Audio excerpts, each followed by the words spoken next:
What is up, my goofy goobers? Welcome back to the next installment of the Commentary Critter series. Today I saw, Orange Man made some funny remarks about NATO, and I thought I'd take a look at that. I just want to say, I know you're going to see the CNN, I know you're going to see the, Orange Man in the headline, and I know you're automatically going to start, getting worked up. Oh, this guy's picking sides, this guy's doing this guy's doing that. No, I'm not picking a political side. I don't have a political stance in regard to this.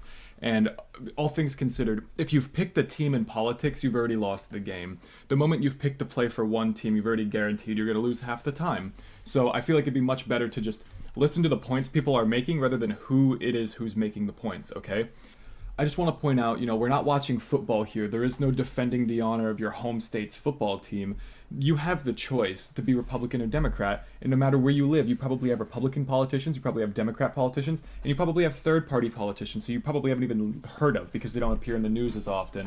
So again, this isn't a team sport. This is something that impacts all of our lives, so let's not play it like it's football, okay? Don't defend someone just because they have on the same colored tie as you and because they rep the same merch. Defend someone because you actually agree with their points and what they're trying to say. I've already seen ad hominem attacks where people are going, oh, Trump said this, Trump said that, but he does this and he does that. And I just want to point out, regardless of if it's Trump, if it's Biden, if it's Nancy Pelosi, if it's Helen Keller, I don't care who it is, okay?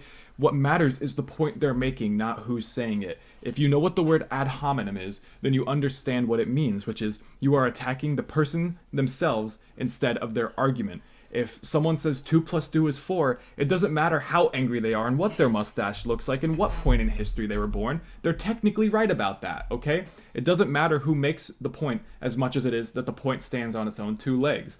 You cannot be playing ad hominem attacks when this dude is out here looking like he's from the Full Metal Jacket movie and he's gonna shoot the drill sergeant. What the fuck are you doing ad hominem attacks when you're out here doing your broadcast looking like that? This dude's gonna kill whoever's behind the camera. He's seeing if he can collapse the person behind the camera's skull with his mind. The former president told his supporters yesterday that he would encourage Russia to do, quote, whatever the hell they want to any NATO member country that did not meet its spending obligations. Take a listen to how he put it to his supporters in South Carolina yesterday.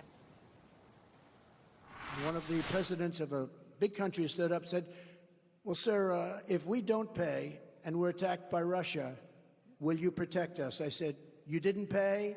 You're delinquent? He said, yes, let's say that happened. No, I would not protect you. In fact, I would encourage them to do whatever the hell they want. One of the main complaints I hear with the news is that they take things out of context or they act like there's context to situations that there isn't. And they always try to dispel those rumors, yet here they are. The man was mid-speech and they muted him, they cut him off to cut back to them making their point about that little blip of what he said, when for all I know, he immediately backtracked or he downplayed what he said right after, and they're just being facetious or disingenuous despite knowing that. Now I have to go out of my way to research this because they decided to cut out the context, and that's super frustrating. Why am I going to the news if you're not even going to tell me everything that's going on? I understand you don't have to, repost his whole speech, but at least repost the whole statement. Don't just cut him off mid-sentence. He was actively talking. Now, Mano, just a stunning admission from the former president. He's essentially saying that he would not abide by the collective defense clause in that agreement. I already feel this is being a little facetious because the entire argument hinges itself on the idea that Trump was threatening to, not honor his end of the contract, when the whole precipice of this question stems from someone saying, what would you do if we didn't honor our end of the deal first? And then he responded. By the way, I just want to clarify again, I don't love the orange dude. I think he's a controversy baiter. I think he knows exactly what he's doing. He says controversial things because it'll form a cult of personality that defends him no matter what, and he'll get the most views and exposure, which is the best thing you could possibly ask for if you're someone who wants to be a presidential candidate. I am not defending the person Trump. No, I don't like the guy. I am defending the argument he made because it's a bipartisan issue that most Americans seem to agree on. When we're struggling to pay rent, we don't want to send $40 billion to Ukraine, not to mention all these other NATO allies who aren't paying us what they promised.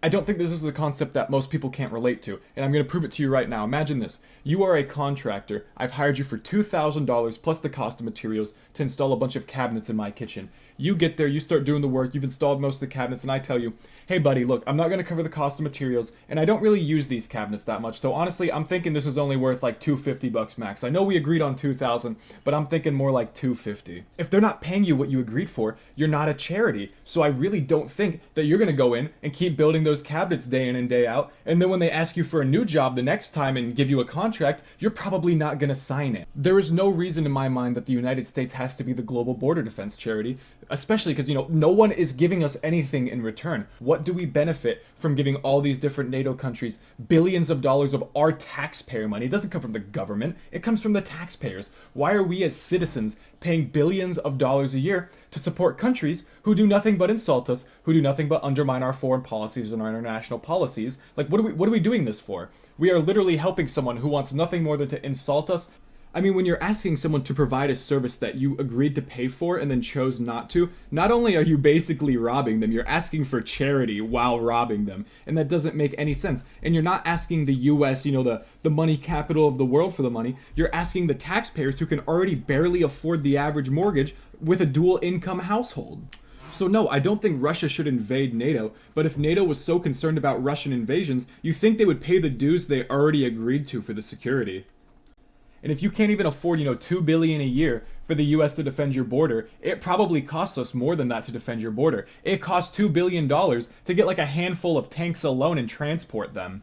You're telling these people that they should be sacrificing more of their time and their resources for Europeans who already agreed to do these things and then chose not to. Why should we foot the bill because you're not willing to when you were the one who chose to order? I mean, I've never had someone scam me for a service I've provided and then hit me up later saying, hey, look, I know I scammed you, I didn't pay you for the service you provided, but even then, the service you provided was subpar, so can you give me a little bit more on top of that? Are you schizophrenic? What are you talking about? I know it's fun to pretend that America has a bottomless cookie jar of money that everyone is entitled to reach their hands into whenever they want to, but that just isn't the case. There is no bottomless pit of money. There is a bottomless pit of debt that is being paid off by taxpayers who already can't afford to pay off their own debts. It's not like it's a free service either. It costs us an insane amount of money to transport military equipment. Do you have any idea how much the fuel for a single cruise ship costs? Now imagine an Army aircraft carrier. Do you have any idea how much it costs to transport that? So when people aren't even willing to pay the gas money for us to take it there, why would we keep going there? We are literally losing money so that other people can take advantage of us.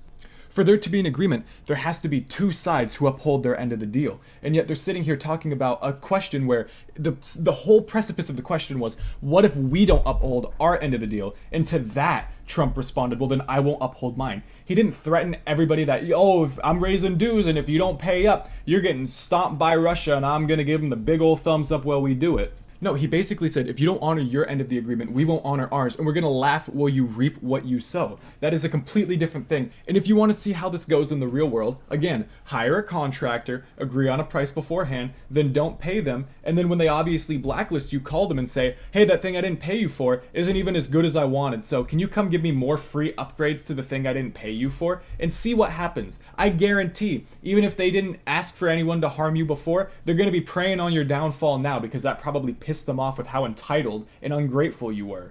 I'm sure if you and a couple close friends go out to dinner, you're not going to make the one who has the best salary pay the entire bill, because you realize you all agreed to go to the restaurant, so you all agreed to foot your own bill and pay for your own food. Just because someone makes more money out of your group doesn't mean they should pay for all of you. And I think that that's a very similar argument that NATO's trying to make. Oh, America has so much money, they might as well just help us out. It's just a little charity. No, America doesn't have infinite money. We have infinite debt and we're still paying it off, and yet it's still going up every day.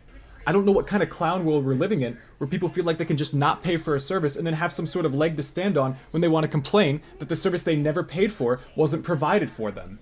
So I think we can all agree, bipartisanly as American citizens, that when there's a European country or a NATO ally who's not paying their bill and yet they feel entitled to complain when we don't spend our own money to take care of their issues for them when they won't, I don't think anyone's going to feel any sympathy for them. And NATO felt compelled to respond to this, and I just want to point out, if people didn't agree on this bipartisanly, NATO wouldn't have felt pressured to respond. Otherwise, if it was such a slip-up and such a stupid thing to say that no one agreed with, Trump fanboys would just be sitting here coping on his behalf, and NATO would be sitting there chuckling, and they wouldn't even feel the need to make a public press release. But in reality, Americans are getting sick and tired of having money spent on people that are just laughing at them while taking their money happily.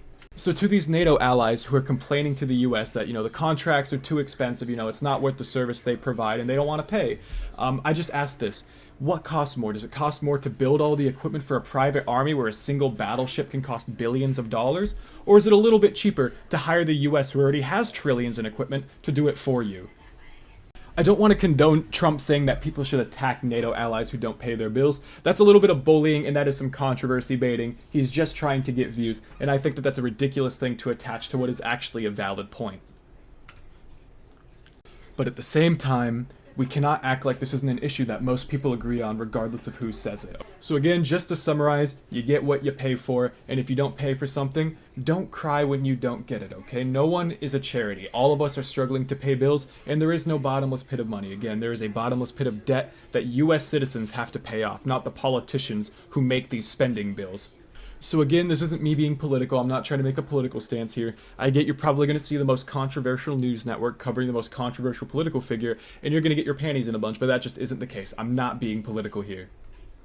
I just don't think it's fair for other countries to expect us to foot the bill, but just because we're the country perceived to have the most money. A lot of us can't even afford to pay off our own debts, not to mention the increase in taxes when politicians make promises that they aren't actually paying to follow through on. So yeah, that's about all I wanted to say on this. Stay goofy, my goobers, and I will see you all in the next one. Bye-bye.